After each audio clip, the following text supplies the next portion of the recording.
Hello fam, I've been wearing the same shirt for 3 days and blaming it on the virus, but really it could have been no virus and I still would have done the same. Welcome back to another episode of r/AmiTheA. I'll be your host Markee, and I hope that you enjoy your stay here. Thank you. Posted by user Skullfire2099. Titled, Am I the a-hole for considering breaking up with my girlfriend because of her white-haired dog? We have been in a long-distance relationship for about a year now. After her last visit to me, her friend got her a husky mix to help with her depression, supposedly, without talking to my girlfriend about it. That dog has white hair. I have an office job where I wear black pants to work every day. I can pull out a clean pair of pants, and if the dog rubs against me, there is dog hair all over it. I am not against dogs. I have one myself and live with a family member's dog as well. One of mine is short with grey hair that does not show up on my clothes, and the other is a small black dog that doesn't shed on me. Also, my girlfriend and I have been talking about moving in together. Rather than getting a place for 2 people and 1 dog, I will have to consider getting a place with a big yard for the 2 dogs to run in. She has had the dog for about a month now, and I don't feel like it's right to tell her it's me or the dog, as this is the 2nd dog she has had this year. The other one she gave away to someone else before coming to visit me. She doesn't work in an office environment like I do, so appearances are less of an issue for her. If she's already given up another dog, I can't imagine that she's going to want to give up this one too, especially when she's dealing with depression and this will help her depression. These choices you are giving her are just going to make her depression worse. You leaving the relationship will affect her negatively. Being forced to give away yet another dog will affect her negatively. You know that you're going to be moving in with her and you want to force this on her.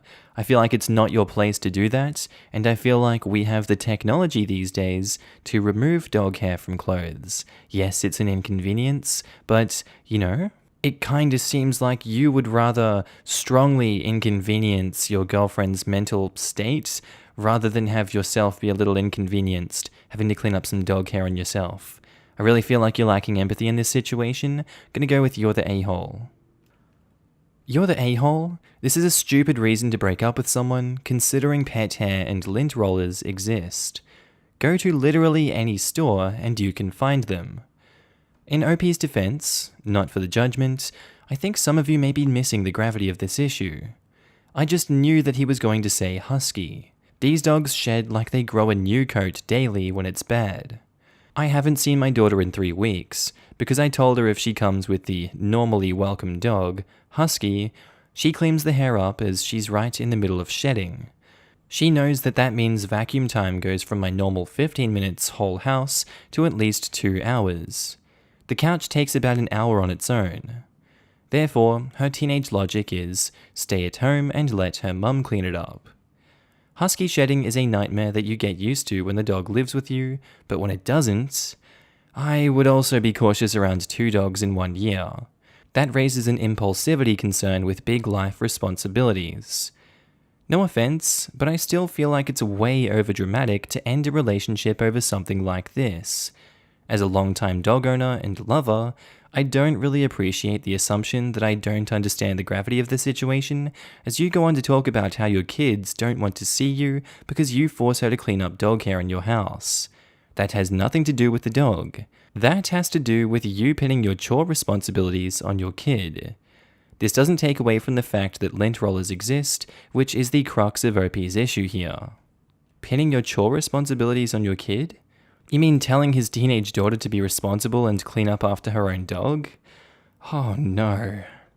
You're the a-hole for wasting everyone's time, including your own, with this stupid post.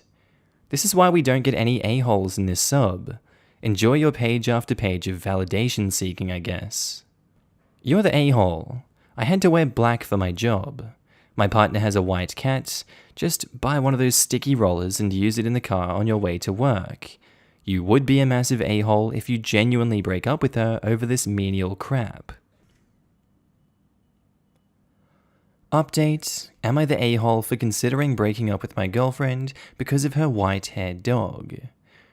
I made the post 22 days ago, and I have a small update to it. I made the post with some heavy jet lag. having flown to visit my girlfriend across the pond. I was tired after the long flight, on top of other stress. 2 people and a dog stuck in one room with lots of strangers in a foreign country, and I didn't speak the language. Yes, that is stressful. The dog is a husky border collie mix that was rescued off the street in Romania. On top of the shedding, he didn't like me and didn't listen to me after a few days. At times, he would growl at me coming around him or my girlfriend. Then a few days after my post, I left where we were staying with my girlfriend and her dog to go to her place. There, I was able to sleep in, have space, have time to think and de-stress. I saw a video on my girlfriend's computer of her dog at the shelter. He was happy to see the people at the kennel and he was looking forward to attention and food from them. After that video, it made me realize that he was new to the situation and not scared or aggressive like I thought he was, as my girlfriend only had him for a few weeks when I first met him. I went through the trick routine that my girlfriend went through with him, rewarding him with cheese for several days. Then I started walking him on my own. By the end of the trip, he was excited for me to even put my hand on his leash. He followed my commands, and we became best buds. My girlfriend even has a good picture of him cuddling with me on the couch. Now that I'm back home, her dog has been moping around and laying in the chair that I was sitting in most of the time, and I miss him.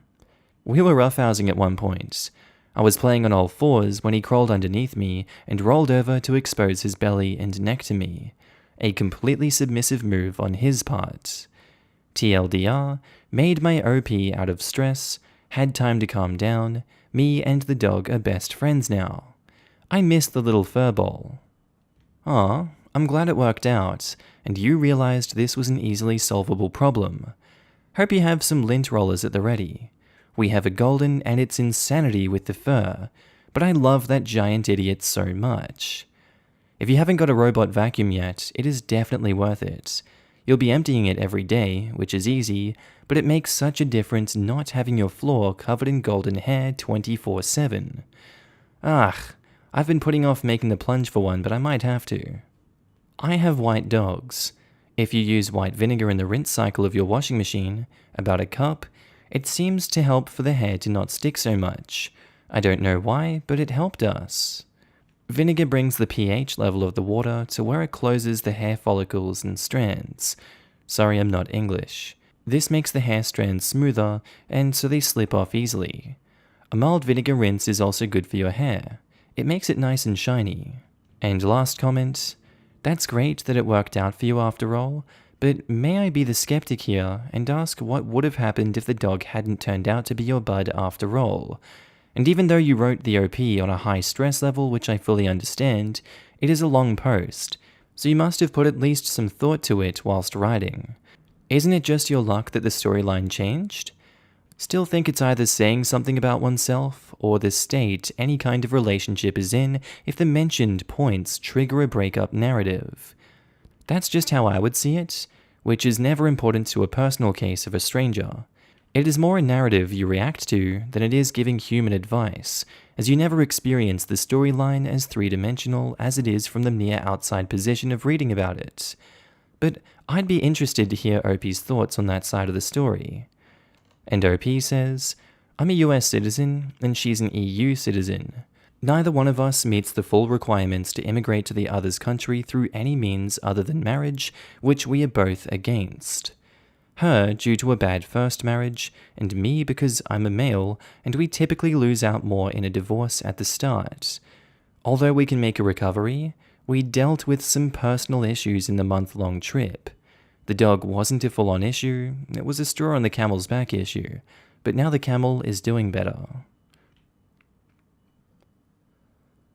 Posted by user A Fellow Some Oil. Titled, Would I be the a-hole if I report my friend to the police for a $500 reward? Last week, our school held its annual prom, and one of my friends went with all of his friends. Before prom, almost all of the couples or groups take a lot of pictures, and my friend and his group decided to take pictures at our local botanical garden. After taking pictures, he and his friends destroyed a fence of bamboo and pulled out a Japanese maple and arranged the bamboo in a pentagon. I know this because he arrogantly bragged about it to me at school 2 days after prom. Yesterday, while looking in the local newspaper in the police and fire section, a big box saying Botanical Garden Vandalized took most of the section up. It said that a $500 reward will be given, leading to the arrest of the vandals. This particular friend isn't really a good role model. He is a big weed and jewel dealer at our school, and he's been caught 3 times. After each time getting caught, he always said, "Don't worry guys, I'll change." And every time he said that, 2 days later he would post on his Snapchat story saying, "Hit me up if you want some pods tomorrow." I really want to turn him in to teach him a lesson and get a free $500, but I'm a minor and I'm not really comfortable dealing with the police. Plus, if my friends find out that I reported him, he will surely never forgive me. He also hangs out with some sketchy people, which also makes me more uncomfortable. I just think he needs to learn his lesson because he hasn't changed himself in the past few months. So, am I the a-hole if I turn him in? I think he's not facing the consequences of his actions when he's doing some, questionable things, some bad things for the youth of that age. I feel like that's not a good person, in my opinion. And because I don't believe that those are things that are good to be doing, I personally think that you would not be the a-hole for turning him in. I feel like there needs to be some recourse for the damage done, and there needs to be some justice for those affected by the property damage. You're probably going to be kept anonymous, and I doubt that it would ever come back to you being the one dobbing them in, so, you're pretty safe in this situation. I don't think anything bad could happen. You're not the a-hole, and you wouldn't be the a-hole. Not the a-hole? Your friend is an a-hole, and you should question who you hang out with. Turning him in without proof won't get you anything, though. From your post, it sounds like it's your word against his. If you do turn him in, consider speaking with an adult prior. And OP says, I am planning on that. Thank you. If the friend bragged about the vandalism, it may be possible to get him to confess over text messages. Not the a-hole? Dude, $500 in your pocket and you get to teach that kid a lesson? Do it. And by the way, police reports like these are usually totally anonymous, and the way you described it, there could be several potential witnesses. You were pretty safe here, I'd say. Not the a-hole. This guy needs to be punished for his actions. You would be the a-hole though if there wasn't a reward and you didn't report him because of that. You should also evaluate who you're friends with, as this guy doesn't seem like a keeper. Yeah, I can definitely see he's not going to be a lifelong friend. Thanks for the advice. Update: would I be the a-hole if I reported my friends to the police for $500? Over a month ago, I asked if I should report my friend for vandalizing a botanical garden for no reason. Now, I'll try to give the most important details of what happened after the post. Several days after I made the post, I decided to report my friend. The easiest way to do this was speaking to an adult. So I got with one of my best friends who I trust to speak with our pastor. Our town is small, and our pastor is very well known in the community, so we knew that he would be the very best person to talk to.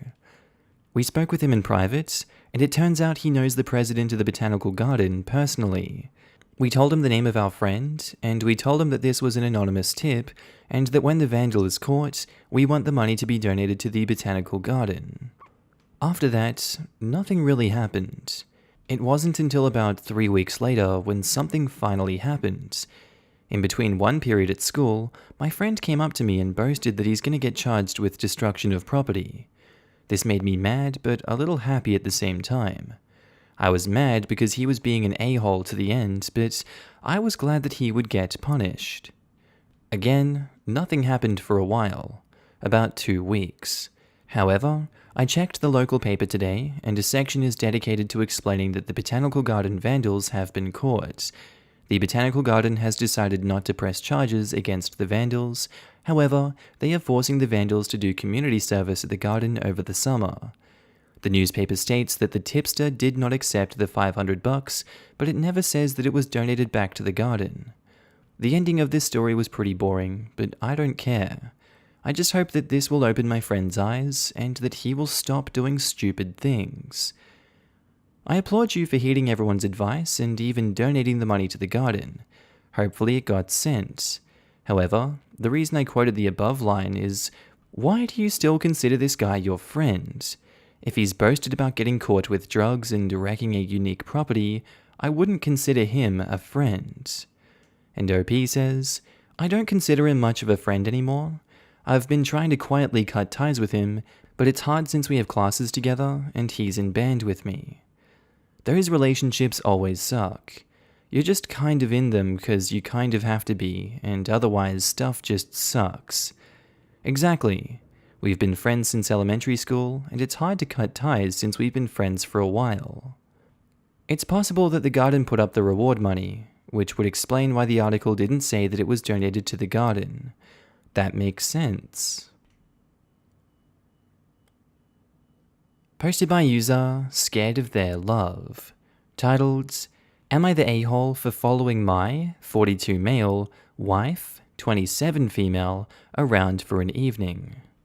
The title sounds extreme, but here are the details. My wife and I have been together for 5 years. I love her so much that it pains me to write this. The thing is, I was the sole earner for a while, and I was happy to provide.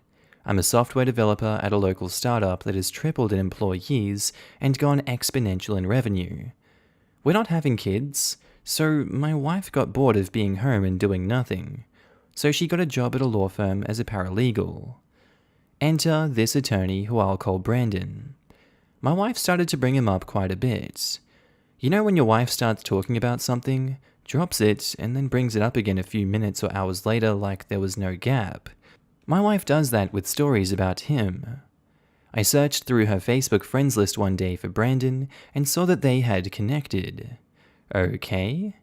Then my wife starts going to work happy hours, and I'm seeing pictures of the guy on her timeline. In most of the pictures, she's positioned next to him holding a drink. Okay. I have gained considerable weight since joining the startup. There is free food provided to us nearly every day. My wife has maintained a really low weight and looks as beautiful as she did at 22. Brandon is more like how I used to be weight-wise. However, I believe I make more money than he does. So here it goes. I take off work on Friday as my team is nearing the end of our project. I wait for my wife to leave the firm and I see her walking out with Brandon.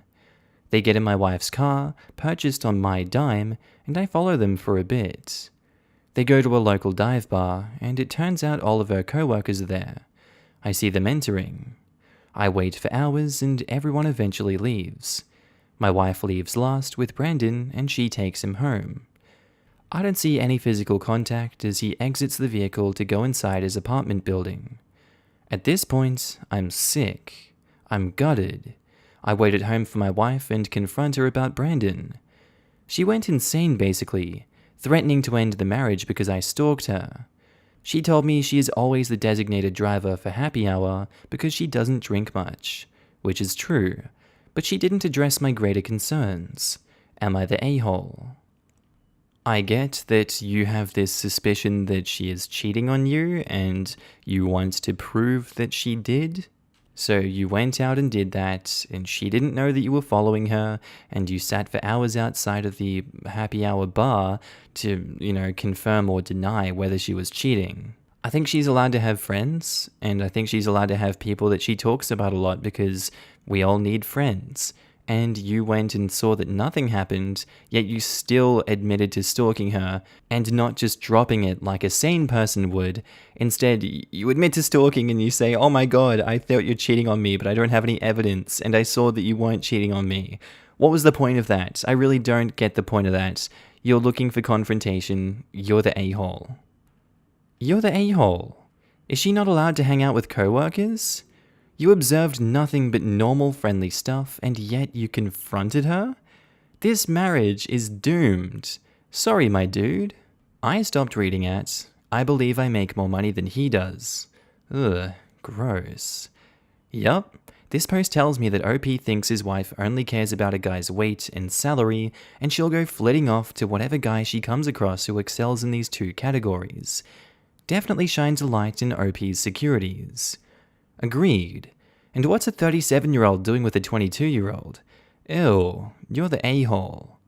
What I'm picking up on here is that this guy intentionally chose a much younger woman because younger women are easier to control since you can always play the "I'm older and know better than you" card.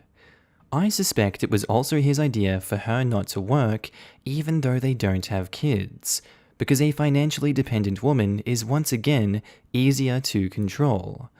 Between her age and her lack of income, he's been able to essentially control her life without having to use violence or threats or other more obvious abusive tactics.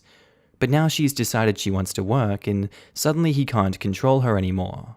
Suddenly he doesn't call the shots on where she goes and what she does and who she does it with. How screwed up is that? Update: Am I the a-hole for following my wife around for an evening? Believe it or not, I listened to your advice. I received extensive advice from both sides. Publicly, everyone agreed that I was at fault. In my direct messages, many fervently believed me to be in the right. Regardless, I sat down and talked to my wife about my insecurities concerning her co-worker, Brandon. I told her I did not feel as attractive as Brandon and worried that as I was getting older, her interest in me was waning. I also asked her if she felt financially stable in the relationship. I apologized for following her and told her I would never do it again. She told me several things. First, that she was offended I did not trust her. Second, that she did suspect Brandon had feelings for her based on some of his interactions and comments. Third, that she sometimes felt isolated by my work and never felt motivated one way or the other by my income. The thing about programming is, it is hard to explain my work to someone who does not program. She also told me my physical appearance and aging had no impact on her feelings towards me. She reaffirmed that she loved me and would never throw away our marriage for a divorced coworker. So, what of our future? I asked her if she still wanted to be with me, or if she could not see a future with me after I had followed her. She joked that she would forgive me after drinking a few cocktails at a tropical resort. She told me that in addition to the stalking, the cocktails would also help her forget about all of my past rants about various programming languages, Java specifically. I haven't told her yet, but I plan to surprise her with an all-inclusive package to the Maldives, or some other island young women enjoy that I've never heard of until researching. TLDR, my wife and I are back on track. Thank you, genuinely. TLDR, Java almost claims another happy marriage. It's good that things have worked out. Nevertheless, I think you should deal with your self-esteem issues. If you take care of your body by working out and eating healthy, and also go to therapy, you will probably feel more attractive and confident. Try to take this advice, OP. You deserve to feel good about yourself. OP stopped being the a-hole to his wife, and now it's time for OP to stop being the a-hole to his body. Yeah, it's time to let the a-hole to his body be the actual a-hole to his body. I dated a man when I was 28 and he was 42. He was shorter than me and bald. I made more money than him. In fact, I was his boss. I loved him desperately, and we were pretty happy together. The things I listed are things men could be self-conscious about, but I can say it didn't bother me at all. However, it was unattractive when he occasionally was insecure about younger and more attractive guys. If your wife loves you, she loves you. I'm glad to hear a positive update. And regarding your first post, you may not have handled it perfectly, and you were influenced by your insecurities. But it's not uncommon that workplace romances occur, so it's not crazy that you were worried about your wife and Brandon. I don't understand these insecure guys who go for women a decade or two younger than themselves. It sounds exhausting for everyone involved. I too have a boyfriend who's shorter, bald, and sometimes makes less money than me. Same age though. It's not like he has zero insecurities, but the fact that he doesn't give a crap about his height and started shaving his head before letting it recede into a full-on Wallace Shawn situation is not only attractive, it keeps us sane as well. It's not just men going for younger women. I, 29 male, dated a woman in her mid-40s for a while.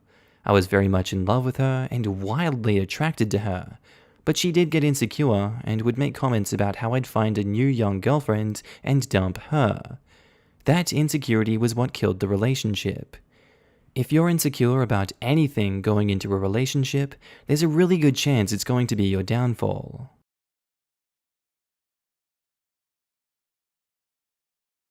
Alright, that's where I think I'm going to end today's episode, guys. As always, I really do hope you learned something or just really enjoyed the posts that were put up today. Quick shout out to all my new and existing Patreon and channel members. You should be able to see your name on screen right now, and if you don't, then I don't think you're part of the club, and you really should join the club because it's a great club. And I want to thank every single one of you guys for supporting me in this journey. It really means so much to me, and I love you all so much for it. Thank you for helping me out. As you can tell, I'm now happy and healthy back in Australia. Thank God it's not cold like Ireland.